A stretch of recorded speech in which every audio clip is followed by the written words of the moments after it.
what that's all about, guys. We're getting into game between Spart1e and Ash here on the Delirium Cup. I don't know. I'm going to follow Spart1e off the beginning. He's been flashy. Be flashy now, Spart1e. He sees the rail at the top and he's like, I want it. I really, really want it. The rail is going to be mine soon. And Ash, surely he's been paying attention and he knows what weapon to deny. Oh, we've got some rockets coming out from Spart1e, but then Ash, he's returning fire very nicely. He's going to chase through the teleporter, and Spart1e just takes down First Blood like that. Yeah, Ash waited a long time to get an angle. He was really waiting for Spart1e to go to the red, but Spart1e being really patient, really baiting Ash onto the fight there. And Ash didn't have an LG, so it was never on his favor. Oh, here's the jump up though from Spart1e. Ash going to go back to the bottom, but he does hit a rail shot. Spart1e's got to get the kill right now. Oh, and he does pick it up with the rockets. And look at this, he wants to go for the rail, but he knows that the items are up. He finds Ash halfway towards the red. And now maybe he'll have a moment to pick up that weapon. I don't know if he wants to. He's bored of the rail now. He's already conquered all that needs conquering on this map with the railgun. He can slowly move his way up there. He's got to be careful. There we go. Spart1e first one to get the rail, but he's not going to be on the red, so Ash collects that one. Spart1e needs to do some damage on it soon then. Look at that shot, he just fires through the ceiling basically, and it's like, well, if you're there, you're going to be really annoyed by that. And so Spart1e might have given up one red, but he's certainly not going to give up the next one. Oh, he's missing his shot.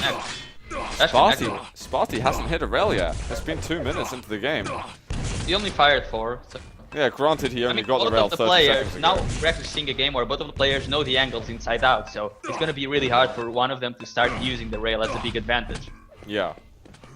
As opposed to the previous games where we just saw them owning the other players based on that. Oh, Spart1e a little bit late to switch over to the LG, but he should be able to push Ash away. Well, he doesn't need to because he just pushes himself down. There's a rail. He gets it through the floor. Ash gets knocked off, and here's Spart1e moving in to get himself the third kill. In fact, Ash is just going to help him to it. You know, I always said I was scared for Spart1e, but right now, he's not just being flashy, he is being solid as well, and there it is, a 4 frag difference. Spart1e going to have to make a move quickly over to that red. He's just going to be dropping down on him. And sent through the teleporter, he misses the jump. I know, it's worked out. Too bad there was no floating there. Yeah. He's gonna need to connect to the rails, and that's not how you connect. And Ash is coming right in, here's the rail shot, knows he can go in and gets the frag very easily. Spart1e's got a rail, he's gonna hit another, one more for the kill. That was almost gets it. That was a really big. Oh no, never mind. Ash didn't really have any more ammo on the LG, so he could not stay with the LG for longer. Yeah. Unfortunately for him. He had to give that one up, and he's gonna have to give the red up as well. So he managed to get himself off the negatives, but he didn't get much more than that. We'll have to see how Ash can push forward in this. Now he's got the rail. Let's see, 25% rocket, so Ash being a lot more productive with the rockets this time. Although I'm not suggesting for a second he was bad at zoning out his opponent last time round. He definitely zoned out Twister a lot with those rockets before. But this time he's not only zoning out Spart1e, he's hitting him as well.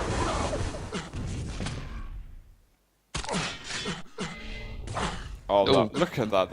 A great angle picked by Spart1e. Could barely see him from Ash's point of view, and now he's vulnerable. Yeah, Ash just won the red. He can just go in, but now Ash is positioned, and again, Spart1e comes in very late, and the guy who's already positioned there knows he can get it, because if Spart1e dares to drop down, he'll take at least 300 damage. Yeah. And that's probably his life. Oh, he misses that rocket right on the exit. He does get a rail now, 49 health left. Spart1e wiggles his way onto Mega. Oh, fantastic rail at the end from Ash. He's going to get on the board properly. 1-3 now. Red's up, and that's going to be a turnaround for the control, possibly. At least Spart1e's got more armor, but he's got fewer weapons. Yeah, still doesn't have that rail. Should pick one up. Sadly. It's on the floor. This easy one is right at the bottom. Ash doesn't want it. He wants to keep top position. Spart1e just saw a rail behind him. Is he gonna get it? The rail disappears as soon as he drops for it. Yeah, that's very annoying, but look at that, the LG's good. He already just picked up Mega. Ash has got he had the rail out for a very long time, which is why he took so much damage. And that switch was necessary to just beat Spart1e back a little bit. 5 seconds still till red. Ash, sorry, Spart1e, you can hear him coming in right now. And Ash just backs off, he's not confident with his timing. So not just with his timing, but he only has 30 LG bolts. So he doesn't really want to stick around, as he wouldn't be able to do all the damage he wanted to. Mm-hmm. He's desperate for this yellow. He's been very quiet, and he's going to be able to get it. So red up next. Is Spart1e going to be keeping his eyes on this, or he just jumps straight past as Ash goes through the teleporter? It's not been picked up yet. Spart1e eventually weaves his way over. And now it's possibly going to be a battle on the yellows. Oh, one goes to Ash. Spart1e in position to get the other one. It's Spawn. Mega to follow. And Ash uses his last rail wisely. He manages to land 80 damage. But now it's going to be red straight up again. And Spart1e's going to rush towards this, surely. He's going to be slow. He cannot drop down again. This red should be treated as... Oh, look at that trap though. Ash goes right into it. 8 health left. There's the last couple of bolts of lightning. And Spart1e gets a 3-frag lead. And that red should be treated as the quad in several maps. You need to go there a lot of time earlier, just to make sure you are well positioned there. Yeah. Like 7 seconds for you to go now. Someone already should be there. And Ash already knows he can get there before Spart1e. And now he can even go to the Mega. This can be genius by Ash, but unfortunately for him, Spart1e is already protecting the Mega. Oh, there's a lot of rail damage from Ash. Spart1e manages to get out of there quick enough. Oh, he's going to find Ash dropping down. That's a horrible angle to take the rocket. Dealing a few damage. And he didn't even get yellow, so Spart1e could just perpetuate the control now. Red armor spawns, Ash is on it, but he is so weak. 150 armor, 150 health. There comes one rail. He's going to find him once again, the LG, to take down his 6th kill. And Spart1e is going the right way at the moment to bring himself to the grand finals. Yeah, if he wins this game, he'll have top 2 minimum. And remember, it's actually a really interesting prize for first place. It's not only is there money at stake, but there is a brand new hardware out, well, mouse pad available, made by BSD. It is the Ninox series. I believe I'm pronouncing it correctly. And there's the Ninox, shut up. I don't know. And then there's the Dusk and Night editions, I think, available to the players. And look at this, Spart1e just picks up 2 more kills during that time. He is just hauling ass today. As Ash was just sitting on red many seconds early. Yeah. And he's still sitting there. That's kind of stirred with Spart1e's rotation almost a little bit. He's like, why are you so early? Like, Mega's meant to be spawning now. Oh no, you were just early. 2 rails back to back. We're going to get another. Oh no, it's going to be the switch to LG instead. 9-1, securing that kill. And with 90 seconds to go, I feel like there's no hope left for Ash.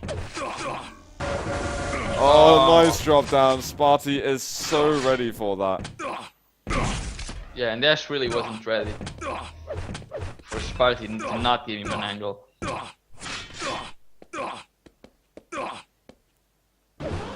And Ash is standing still, so I'm gonna call that a good game by Spart1e. Yeah, absolutely, man. He's fully loaded right now anyway. He sees Ash in the corner. He's just gonna pick up 1 more kill, just for the hell of it. I mean, he looks solid. Guys, the structure for the grand finals is the person from so Spart1e, he needs to win 1 map in the grand finals to take the tournament. Whoever meets him in the lower bracket has to win 2 maps back to back. So that's the structure. Spart1e giving himself a great advantage here in the tournament to take first place. Take himself take a little bit of hardware home as well. Do you think Spart1e can take the tournament today? Yeah, no, definitely. I mean, he's in the grand final. He already beaten his. But do you think anyone? Do you think it matters who he goes against? Like he beats Cypher. No. He can go versus Cypher or versus. I think he would be actually more comfortable in going versus Cypher than versus Ash. Yeah. So he'll definitely be looking to that Finally, if Cypher gets it. Impressive. And Spart1e's just going away, getting a load of chat kills. Why the hell not? 16-1 the final score. And as we've been talking about, Spart1e, he is in the grand finals here of the 125 FPS One Map Cup Delirium series. Yeah, spectacular games by him. He just kicked ass then. Ash couldn't really say or do anything to that. Destructive performances. We are going to be going over to Demon and Cypher next, so I'm going to try and get myself onto that server. I'm trying to find out what round it is also.